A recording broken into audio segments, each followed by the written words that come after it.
네, 오늘은 사무엘상 18장 10절에서 21절까지 말씀인데요. 복 있는 사람으로 살아갑시다 라는 제목으로 같이 함께 말씀을 좀 나누겠습니다.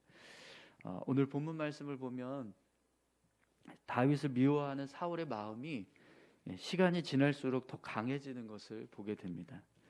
다윗은 시간이 갈수록 이스라엘 백성들에게 사랑을 받고 인정을 받습니다.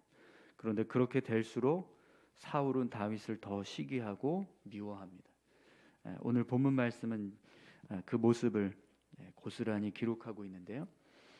그런데 여러분, 사실 다윗은 사울 왕이 생각하는 것처럼 미워하고 시기해야 할 대상이 아닙니다. 오히려 다윗은 사울 왕에게 유익한 사람이에요. 사실 사울 왕에게 다윗은 없어서는 안 될 그런 사람입니다. 그런데 사울 왕은 그걸 깨닫지 못하고 계속해서 다윗을 미워하고 두려워합니다. 여러분, 다윗이 사울 왕에게 얼마나 필요한 사람인지 한번 보십시오. 10절에서 우리 12절까지 말씀 보겠습니다. 그 이튿날 하나님께서 부리시는 악령이 사울에게 힘있게 내림에 그가 집 안에서 정신없이 떠들어대므로 다윗이 평일과 같이 손으로 수금을 타는데 그때 사울의 손에 창이 있는지라 그가 스스로 이르기를 내가 다윗을 벽에 박으리라 하고 사울이 그 창을 던졌으나 다윗이 그의 앞에서 2번 피하였더라. 여호와께서 사울을 떠나 다윗과 함께 계심으로 사울이 그를 두려워한지라. 아멘. 오늘 본문을 보면 악령이 또다시 사울 왕에게 임했습니다. 악령이 사울 왕에게 임하니까 그가 정신없이 정신이 나간 사람처럼 혼자서 막 떠들어대요. 그래서 그 모습을 보고 다윗이 평소처럼 사울 왕의 악령을 쫓아내기 위해서 수금을 타고 있습니다.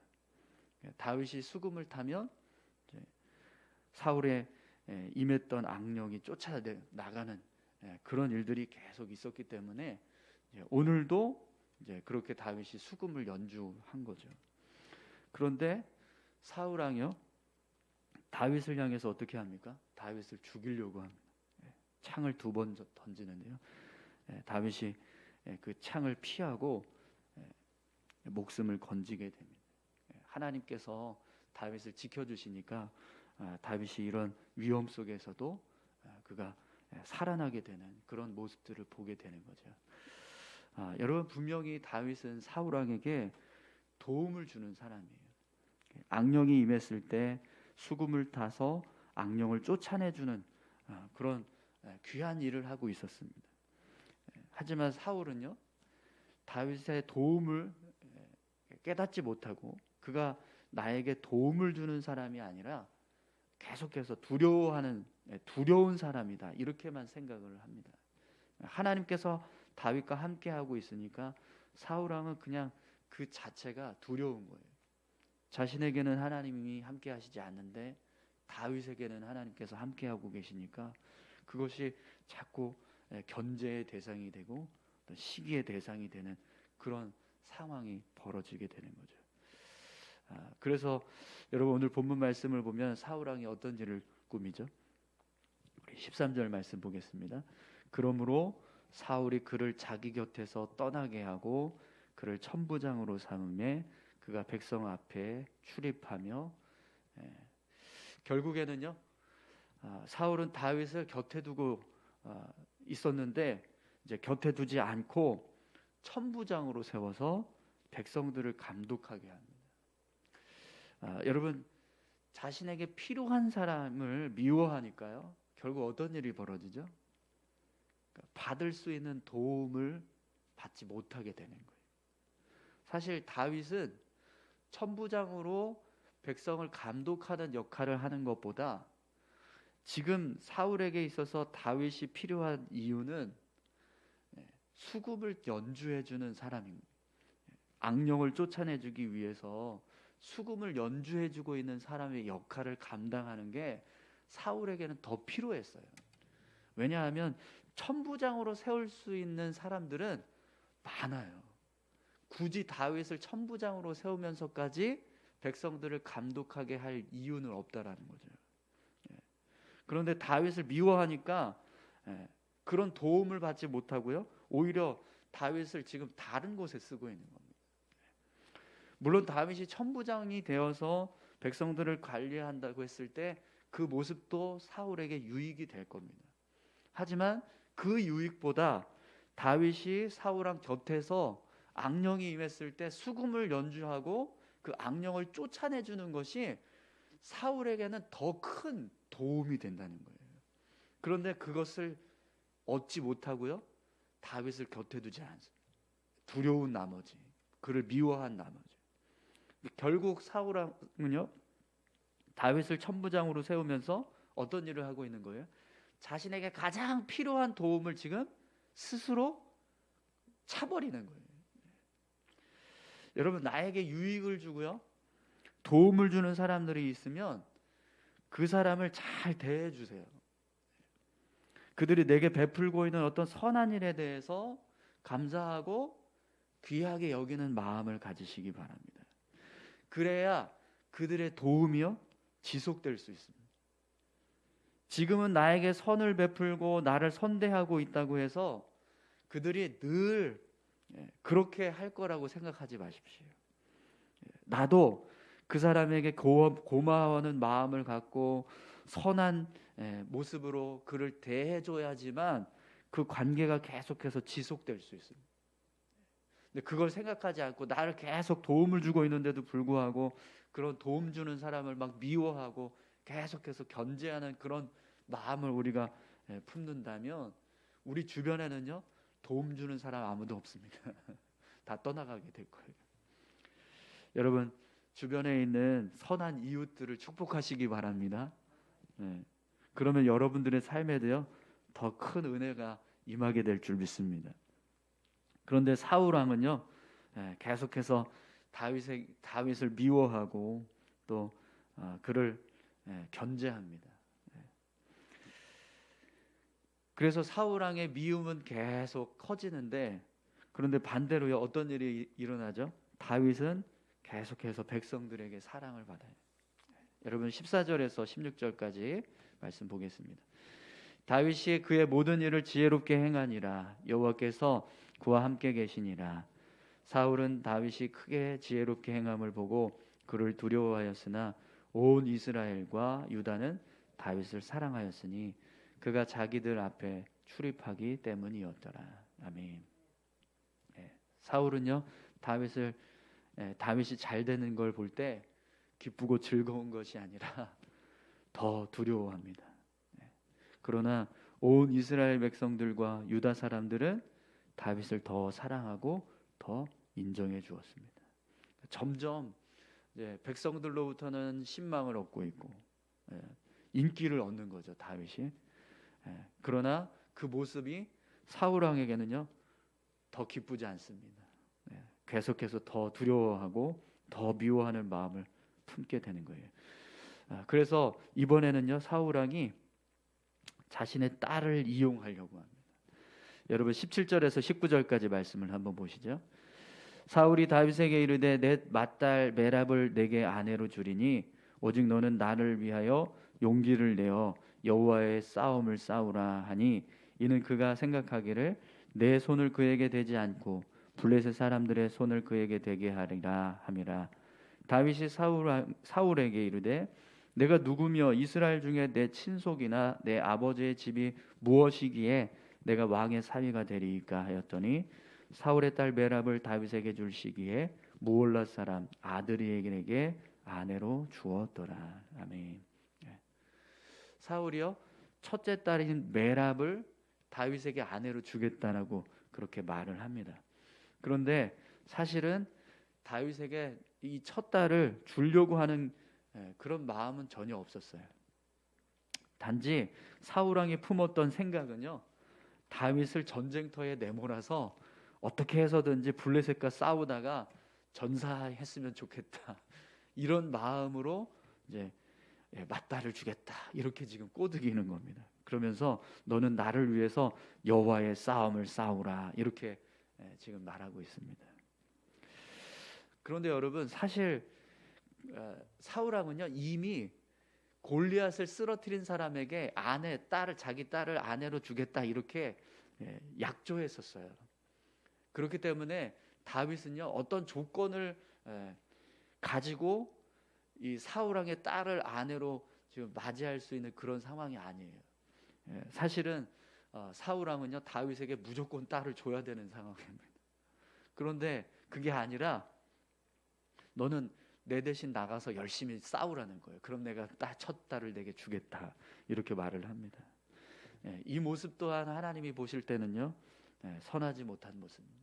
하나님 앞에서 신실하지 못한 모습으로 삶을 살아가고 있다는 것을 지금 사울왕이 스스로 증명하고 있는 거예요. 그리고 사울왕의 생각은요 너무 악합니다. 다윗을 전쟁에 내몰아서 그곳에서 죽게 하려고 하는 사울왕의 마음은 분명히 하나님이 보실 때 악한 모습일 거예요. 여러분 시편 1편 1절 말씀 우리가 너무나 잘 알고 있는 말씀입니다. 복 있는 사람은 악인들의 꾀를 따르지 아니하며 죄인들의 길에 서지 아니하며 오만한 자들의 자리에 앉지 아니하고라고 말씀합니다. 근데 지금 사울왕의 모습을 한번 보시겠어요? 어떤 모습이죠? 그 생각이나 그가 꾀하고 있는 모든 계획이나 그의 마음이 다 하나같이 복 없는 사람, 악한 자의 모습으로 행동하는 것을 보게 됩니다. 여러분 우리 18절 말씀을 한번 보시겠어요? 다윗이 사울에게 이르되 내가 누구며 이스라엘 중에 내 친속이나 내 아버지의 집이 무엇이기에 내가 왕의 사위가 되리이까? 사울왕은 아주 시종일관 어떻게 하면 다윗을 제거할까? 어떻게 하면 다윗이 내 눈앞에서 사라지게 할 수 있을까? 이걸 생각하면서 궁리하는데요. 그런 악한 사울왕을 향해서 다윗은 어떻게 대합니까? 이보다 더 겸손할 수가 없습니다. 이보다 더 왕을 생각하는 마음이 없어요.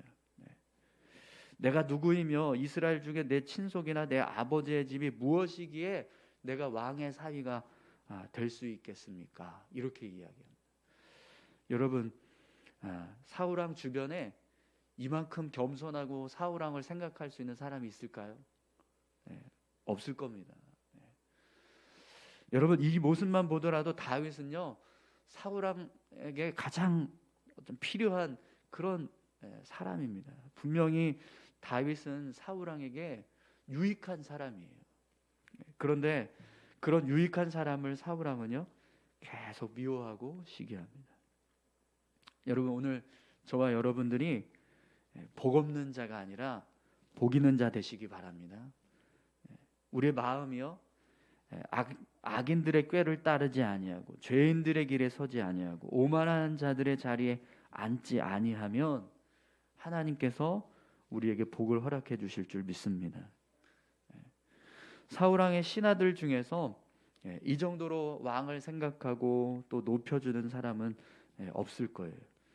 그러나 사울왕은요 그런 다윗의 선한 마음을 전혀 깨닫지 못했습니다. 그래서 오늘 본문 말씀을 보면 또 둘째 딸을 이용해서 다윗을 제거하려고 합니다. 여러분 20절에서 21절까지 말씀을 보겠습니다. 사울의 딸 미갈이 다윗을 사랑하며 어떤 사람이 사울에게 알린지라 사울이 그 일을 좋게 여겨 스스로 이르되 내가 딸을 그에게 주어서 그에게 올무가 되게 하고 블레셋 사람들의 손으로 그를 치게 하리라 하고 이에 사울이 다윗에게 이르되 내가 오늘 다시 내 사위가 되리라 하니라. 아멘. 사울의 딸인 미갈 둘째 딸입니다. 미갈이 다윗을 사랑하는 마음이 있었어요. 그런데 누군가 그 사실을 사울왕에게 알리자 사울이 어떻게 합니까? 그 일을 좋게 여겨라고 오늘 본문이 말씀하고 있는데요. 여러분 사울왕이 이 일을 좋게 여겼다라고 하는 이 표현은요. 지금 미갈이 다윗을 사랑하는 마음을 기쁘게 여겼다 이게 아닙니다. 사울왕은요 어떻게 하면 다윗을 죽일 수 있을까 그걸 궁리하고 있었는데 마침 미갈이 다윗을 살아간다고 하니까 야 잘됐다 이걸 이용해야겠다. 그래서 지금 자신의 계획을 생각해서 야, 그래? 그러면 미갈을 아내로 준다고 하고 또 전쟁터로 내보내야지. 이렇게 지금 생각하고 계획을 추진하는 거예요. 그래서 좋게 여겨라고 지금 기록하고 있는 겁니다. 여러분 오늘 본문 말씀을 보면 사울 왕이 어떤 마음으로 미갈을 다윗에게 주려고 합니까? 내 딸을 그에게 주어서 그에게 올무가 되게 하고 블레셋 사람들의 손으로 그를 치게 하리라. 이게 사울 왕의 목적입니다. 미갈을 주려고 하는 목적. 여러분 지금 사울은요 딸의 감정마저 이용하는 거예요. 그렇지 않습니까? 자신의 딸이 다윗을 사랑하니까 그걸 이용해서 지금 어떻게 해서든지 다윗을 제거하려고 하는 그런 일을 하고 있는 겁니다. 부모된 입장에서 여러분 자기 딸이 누군가 한 남자를 사랑하는데 그게 내가 미워하는 사람이 되니까 그걸 이용해서 어떻게 해서든지 그 미워하는 사람을 제거하기 위한 도구로 쓴다고 한번 생각을 해보세요. 그보다 악한 모습이 어디 있겠습니까? 지금 사울 왕은요 첫째 딸도 다윗에게 어떤 다윗을 제거하려고 하는 도구로 이용하려고 했었습니다. 둘째 딸의 감정도 지금 자신의 유익을 위해서 다윗을 제거하려고 하는 도구로 이용하고 있어요. 사울이 행하는 모습들을 보면 하나같이 지금 선한 모습은 보이지 않습니다. 악한 마음을 품으면서 그 악한 행동들을 계속해 나가려고 하는 거죠. 그런데 여러분 이렇게 삶을 살아가면 삶이요 피폐해집니다. 사울 왕의 마음이 악한 마음으로 가득 차니까요 주변에 있는 사람들이 다 악한 일에 개입돼요. 여러분 우리의 삶이요 우리가 악한 마음을 품으면 내 주변에 있는 사람들까지 악한 일에 영향을 받습니다.